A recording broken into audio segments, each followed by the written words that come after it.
हम्म। हम्म।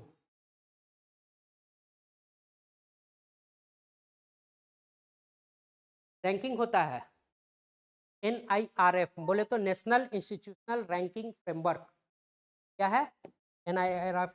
NIRF का full form national institutional ranking framework. ठीक है, क्या करता है ये? इंस्टीट्यूशन का रैंकिंग करता है कि कौन सा इंस्टीट्यूशन कितने नंबर पे है। NIRF।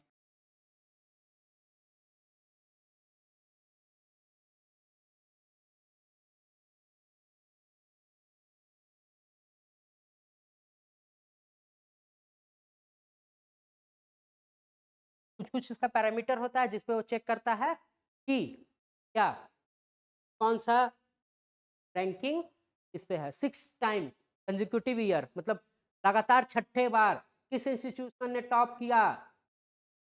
IIT मद्रास। ये कौन कौन सा यूनिवर्सिटी का करता है?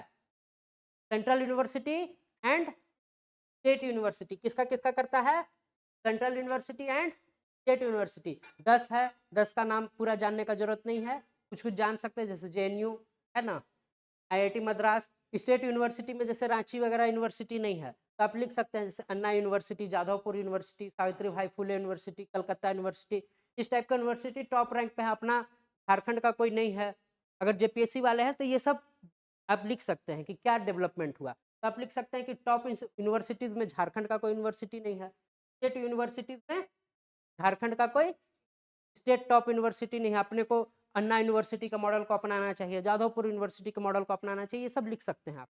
ठीक है, बाकी आपके सोच पे निर्भर करता है कि आप कितना सोच रहे हैं, क्या लिख रहे हैं। ठीक है, स्पून फीडिंग नहीं हो सकता है कि हाँ हम सब कुछ आपको बता दें, एक एक लाइन, एक एक वर्ड, एक एक ये कि आप एकदम याद करें और जाके वहाँ छाप दें, वैसा होगा नहीं। ठीक है, तो हम पढ़े कि NIRF national institution ranking framework क्या करता है? डिफरेंट जो कॉलेजेस हैं और यूनिवर्सिटीज हैं उसका रैंकिंग करता है। मेनली यूनिवर्सिटीज का। कौन कौन university? Central university plus state university, दोनों का रैंकिंग करता है। ठीक है, करता था, करता था। इस बार से 3 और यूनिवर्सिटीज ऐसे हैं जिसको ऐड कर लिया गया। कौन कौन? Open university, skill university, state public university.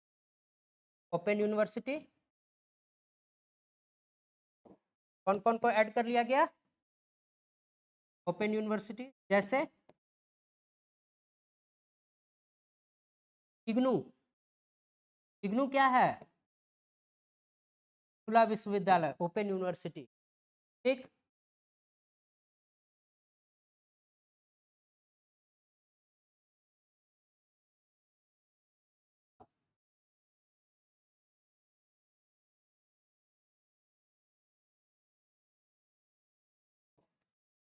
ठीक। ओपन यूनिवर्सिटी, खुला विश्वविद्यालय, Indira Gandhi national open university, IGNOU क्या है? आप घर बैठिए पढ़ाई कीजिए, जाने की जरूरत नहीं है। This type of university is known as open university. ठीक है, और क्या क्राइटेरिया आगे बताएंगे। स्किल यूनिवर्सिटी, कुछ ऐसे यूनिवर्सिटी जो आपका स्किल डेवलपमेंट में काम करता है। आपने वहाँ एडमिशन लिया CNC मिलिंग सीखने के लिए, आपने वहाँ एडमिशन लिया कैटिया सीखने के लिए, आपने वहाँ एडमिशन लिया ऑटोकैड सीखने के लिए, आपने वहाँ एडमिशन लिया कुछ ऐसे कोर्सेज करने के लिए जो आपके स्किल डेवलपमेंट के लिए। होम साइंस का कोर्स कर रहे हैं, कुछ खाना बनाने का हो, जैसे यहाँ वुमेन्स कॉलेज के जस्ट अपोजिट में एक कौशल विकास केंद्र है, कोई देखे हैं? कौशल विकास केंद्र नहीं, वो कौशल विकास केंद्र क्या है? स्किल यूनिवर्सिटी है। वुमेन कॉलेज के आसपास कोई रहते हैं? कोई नहीं। ये Ranchi women's college arts block नहीं रहते। वहाँ बगल में देखिएगा एक कौशल विकास विद्यालय है। वो क्या है, कौन सा यूनिवर्सिटी है? That is skill university. बाद state public university, for example अपने यहाँ है क्या? BIT का। ठीक है, उसका यूनिवर्सिटी है लालपुर चौक में, डीम्ड यूनिवर्सिटी। वो क्या है? State public university. State public university. State university में हो गया कि जो स्टेट रन कर रहा है, जैसे रांची यूनिवर्सिटी, जैसे श्यामा प्रसाद यूनिवर्सिटी, ठीक है। स्टेट पब्लिक यूनिवर्सिटी क्या रिलायंस प्राइवेट लिमिटेड, क्या रिलायंस एक प्राइवेट लिमिटेड कंपनी है? हाँ या ना? हम क्या बताए थे? बहुत बड़ा डिफरेंस है private sector and public sector. Reliance is a public sector, Reliance is a private sector public limited company. Reliance is a private sector public limited company, वैसा कंपनी जिसके पास 1000 या कुछ लिमिट है, 1000 ही है से ज़्यादा का शेयर हो, वो पब्लिक लिमिटेड कंपनी। थोड़ा एक बार डाटा देख लीजिए, 1000 या 20,000 बोल रहे हैं, ठीक है। तो उसको वैसा कोई यूनिवर्सिटी बनता है, क्यूसैट, क्या क्यूसैट टाइप का यूनिवर्सिटी क्या है, ठीक ठीक।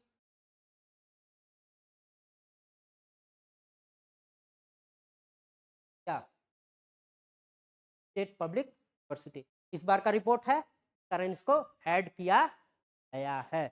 ओपन यूनिवर्सिटी को भी ऐड किया जा सकता है। इग्नू के बारे में जानिए, वर्ल्ड का सबसे बड़ा ओपन यूनिवर्सिटी कौन है?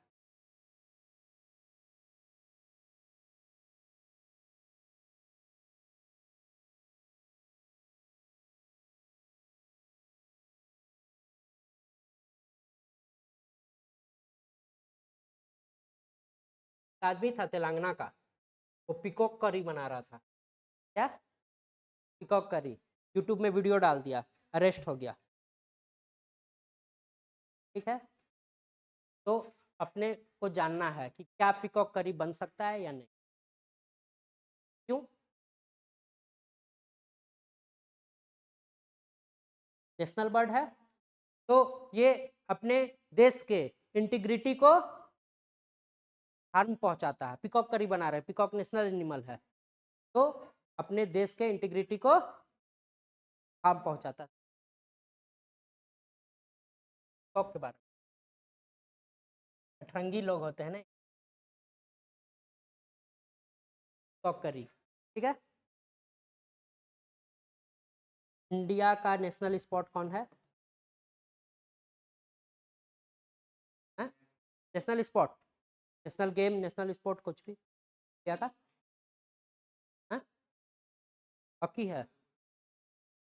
हाँ, कुछ भी नहीं है, कोई नहीं है, बस हॉकी को मानते हैं, ठीक है। नेशनल फ्लावर कौन है?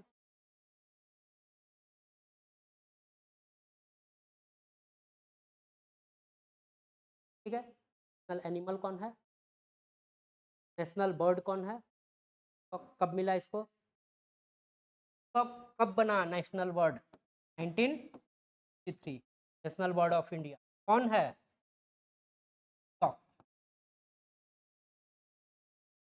जैसे नेशनल गेम के बारे में कभी बोला नहीं गया कि हॉकी, लोग बोलता है क्योंकि सबसे ज़्यादा ओलंपिक्स में मेडल हॉकी को आया था इसी, ठीक है। इसका कुछ कल्चरल ये भी है, केवल नेशनल बर्ड है नहीं, कल्चरल सिग्निफिकेंस है। कैसे? ये पिकॉक शो करता है इंटेलिजेंस को, क्या शो करता है? इंटेलिजेंस का सिंबल है, ठीक है। मैरिज में बहुत बड़ा सिंबल के रूप में पिकॉक को देखा जाता है, मैरिज में, जानते हैं नहीं? बंगाली शादी होती है, जैसे गणेश जी का मूर्ति जहाँ लगा हुआ होता है विजिटिंग कार्ड वगैरह, इनविटेशन कार्ड में, तो वो लोग पिकॉक के सिंबल को यूज करते हैं। उसके बाद इंडिया के बहुत ऐसे जगह हैं जहाँ पर पिकॉक को एक सिंबल माना जाता है, मैरिज सिंबल। हाथी, elephant is a symbol of marriage, marriage में एलिफेंट भी एक सिंबल, एलिफेंट ऐश्वर्य को दर्शाता है, ठीक है। तो अगर हम विवाह कर रहे हैं तो उस विवाह का आगे का जो पार्ट चले वो एक ऐश्वर्य से चले, इस कारण कुछ कुछ ऐसा सिंबल रखते हैं। बहुत जगह देखते होंगे शादी हो रही है, हाथी पूजा हो रही है, हाथी को रखा गया है। उस तरह से पिकॉक क्या है, एक मैरिज का भी बहुत बड़ा symbol. Third,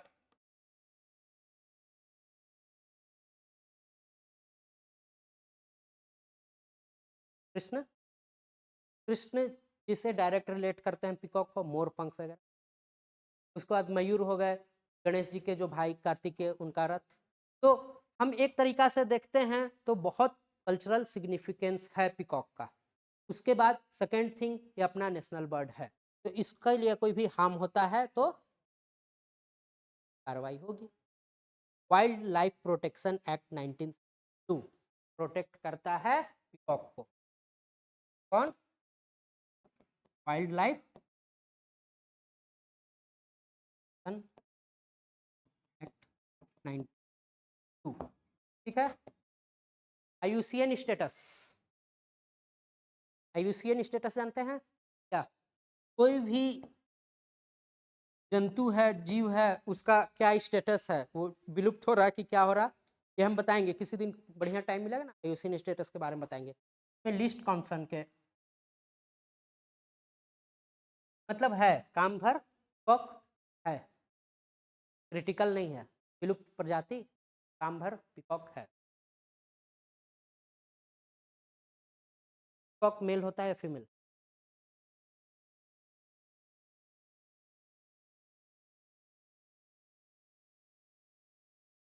peacock male, peacock का फीमेल, एन पिकॉक का फीमेल, एन पिकॉक का female, hen, peacock is male, peacock male. तो जो अपना नेशनल बर्ड है वो उस स्पीसीज का मेल ये है, स्पीसीज है या female species? Male species. The male species of that bird, दोनों को कलेक्टिवली क्या बोला जाता है? जैसे मेल फीमेल बोलते हैं और एक बोल देते हैं ह्यूमन, मेल फीमेल और उसको बोल देते हैं ह्यूमन। वैसे भी होगा, एक हो गया पिकॉक जो हो गया मेल, पिकॉक हो गया मेल, और पीहेन हो गया फीमेल। ठीक है। दोनों का कलेक्टिवली को क्या बोलेंगे? जैसे मेल फीमेल को ऐड करते हैं तो ह्यूमन बोलते हैं, में बॉय गर्ल को ऐड किए तो क्या बोलेंगे? ह्यूमन। इससे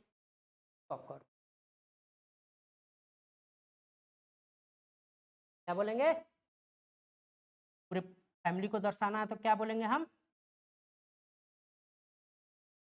बोलेंगे हॉल। पिकॉक क्या है? hen क्या है? ठीक है। Human is the only exception, human is the only exception जिसमें फीमेल ज़्यादा खूबसूरत होती।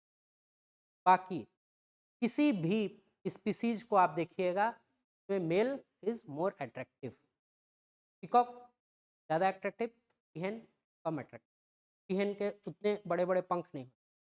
ठीक है। अब अट्रैक्टेड ज़्यादा कौन लगता है? Peacock. Human is the only exception, human is the only exception जिसमें फीमेल्स को ज़्यादा अट्रैक्टिव माना जाता है। समझ में आया?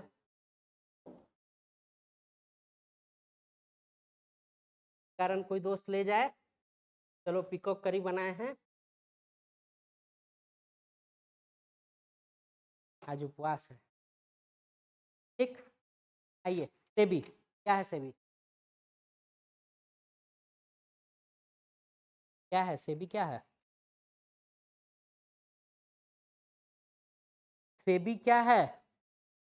British and exchange board of, क्या लिखिए सेबी का फुल फॉर्म? थोड़ा देर और चलाते हैं क्लास, थोड़ा लंबा होगा, चलेगा? ये कंप्लीट कर लेते हैं। सेबी लिखिए जल्दी।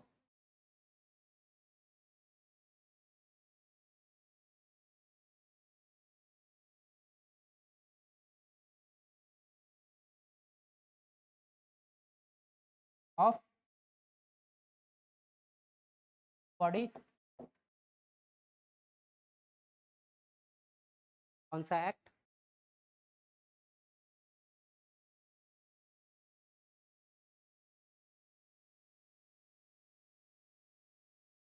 हाँ एक्ट, फेरा एक्ट नहीं। और कैसी बॉडी? बस सही। कौन सा? क्वासी जुडिशियल बोले तो, क्वासी जुडिशियल बोले तो सेबी एक्ट, ठीक है, के साथ फेमा, फेरा वगैरह। क्वासी जुडिशियल बॉडी बोले तो सेशन कोर्ट में इसका ये चल सकता है। एक्सचेंज बोर्ड कौन कौन सा है?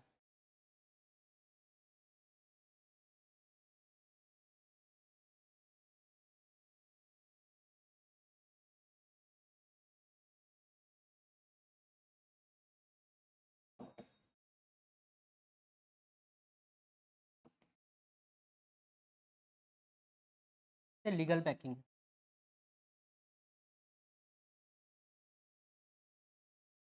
एक्सचेंजेस कौन सा है, कितने हैं अपने पास? सब पढ़ाई हुआ है।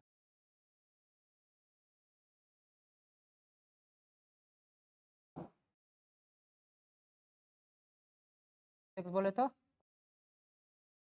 Exchange, stock exchange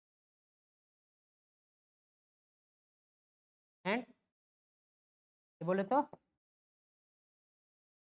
stock. Sensex मतलब सेंसिटिविटी, सेंसिटिविटी इंडेक्स। ये कंपनीज का देखती है top top 30, top 30। Nifty, Nifty मतलब टॉप 50 कंपनी का शेयर देखेगी, क्या देखेगी? टॉप 50।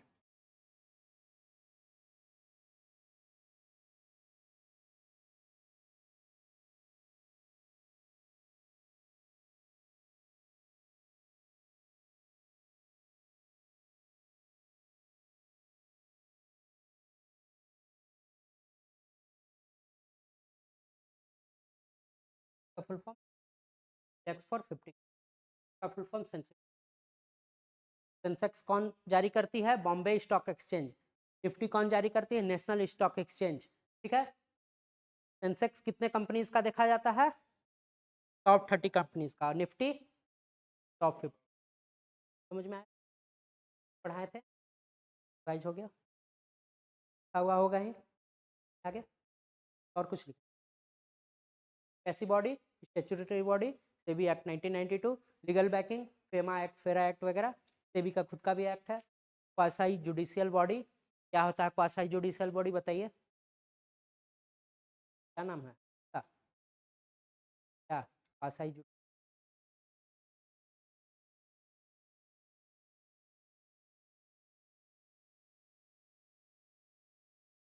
करिए, प्रैक्टिस करिए उसका। ये फिर से बार बार हम एक ही चीज़ को नहीं बताएंगे। क्वासी जुडिशियल हुआ है पढ़ाई, आप जानते हैं उसके बारे में। कोई भी ऐसी कंपनी, कोई भी ऐसी कंपनी, कोई भी ऐसी बॉडी जो एक्ट करती है एज अ सेशन कोर्ट, जिसके पास कुछ पावर्स है, के लिए पावर आपको जाना है कॉलेज ना, जाना ना कॉलेज। तो वैसी बॉडी जिसके पास जुडिशियल पावर है, एकदम हाई कोर्ट वाला पावर नहीं, सेशन कोर्ट वाला पावर, क्या बोलेंगे? ठीक है। The technology that helps vehicles from bumping into each other. Bumping का मतलब दो ट्रेन आ रही है आपस में टकरा गई, चढ़ गई, तो क्या बोलते हैं? बम्पिंग, ठीक है। क्या कोई ऐसा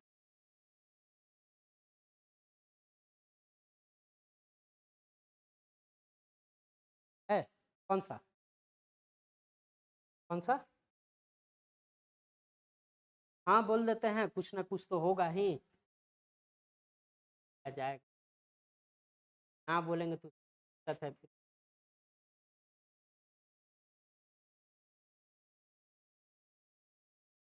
कवच सिस्टम, क्या?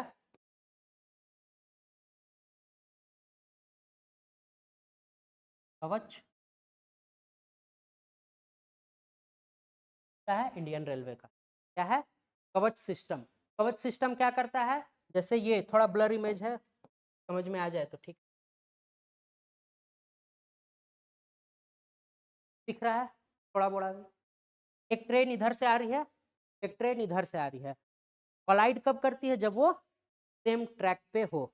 ये तो अपोजिट आ रही है, ये भी हो सकता है कि इधर से जा रही है और आगे एक ट्रेन जा रही हो। मतलब कोई भी सिचुएशन कि एक ट्रैक पे हो, ठीक, तो ट्रैफिक लाइट लगे रहती है। हो सकता है कि रोक ले, डाइवर्ट कर दे, और डाइवर्ट करने का नहीं रहा तो कोलाइड कर जाती। इसको बचाने के लिए कौन सा सिस्टम है? कवच सिस्टम। कवच सिस्टम क्या करता है? इसके इंजन पे भी एक डिवाइस लगा हुआ होगा, के यहाँ भी एक डिवाइस लगा हुआ होगा, और इसके इंजन में भी एक डिवाइस लगा हुआ होगा।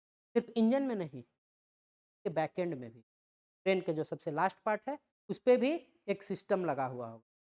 कौन सा सिस्टम? मशीन बताइए, नहीं तो।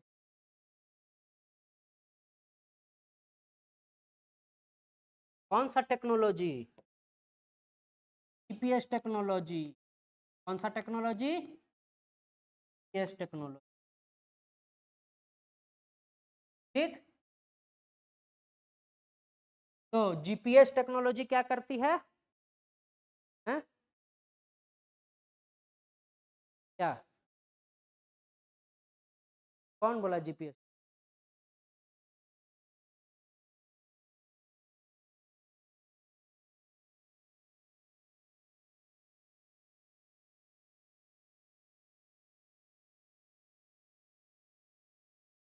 जीपीएस का एक ही काम है, उसका केवल लोकेशन बताएगा बस, बाकी कुछ रोक नहीं सकता।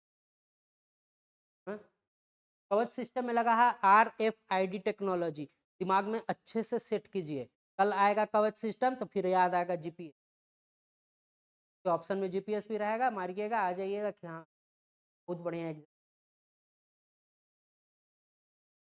का टिकट काट लेते हैं। हार गया है। RFID टेक्नोलॉजी फुल फॉर्म देखिए, नया आप लोग पढ़ाई हुआ है, फास्टैग में पढ़ाई हुआ है, सेम टेक्नोलॉजी पढ़ाई हुआ है, कवच सिस्टम भी पढ़ाए हैं। के बाद ये रेडियो फ्रीक्वेंसी आइडेंटिफिकेशन हुआ है क्या? ठीक है, तो ये क्या करता है? रेडियो फ्रीक्वेंसी को ऑब्जर्व करता है, और यहाँ भी रेडियो फ्रीक्वेंसी ऑब्जर्व हुआ, दोनों जाएगा और कोलाइड करेगा, दोनों एक सिस्टम रहेगा। तो ये क्या है? Remote antenna. क्या है? Remote antenna. ये क्या करेगा? दोनों रेडियो फ्रीक्वेंसी को मैच करेगा। अगर दोनों मैच होता है तो क्या फिर एक्टिवेट वो करेगा? Braking system. ठीक, ये ऑटोमेटिक सिस्टम है। जीपीएस में क्या है? जीपीएस रोक नहीं सकता है, जीपीएस क्या करेगा? सिर्फ वो उसको बताएगा, और मान लो वहाँ आदमी नहीं, फ्लाइट करेगा। तो RFID में क्या है कि यहाँ का रेडियो फ्रीक्वेंसी गया रिमोट एंटीना में, और यहाँ का भी गया रिमोट एंटीना। तब ये क्या करेगा? अगर फ्रीक्वेंसी मैच कर रहा है तो ये ब्रेकिंग सिस्टम को एक्टिवेट कर देगा। जो इसके अंदर डिवाइस लगा है वहाँ से ही, सीट एंटीना से वो ब्रेकिंग सिस्टम ऑटोमेटिक अप्लाई हो जाएगा, तो ऑटोमेटिक ब्रेक लग जाएगा। तो लगाने का जरूरत, लोको पायलट बैठा हुआ रहेगा, ब्रेक लग जाएगा। इससे क्या होगा? ट्रेन कोलाइड होने से बच जाएगा। इस सिस्टम इज एज कवच। कवच सिस्टम किस टेक्नोलॉजी पे काम करता है? RFID technology. ठीक है, और कुछ जानना है इस पे?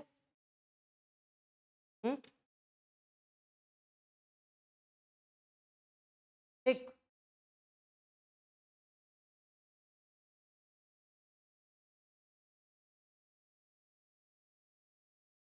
चीजों को रिवाइज कीजिए, नहीं तो फिर रोज नया लगेगा।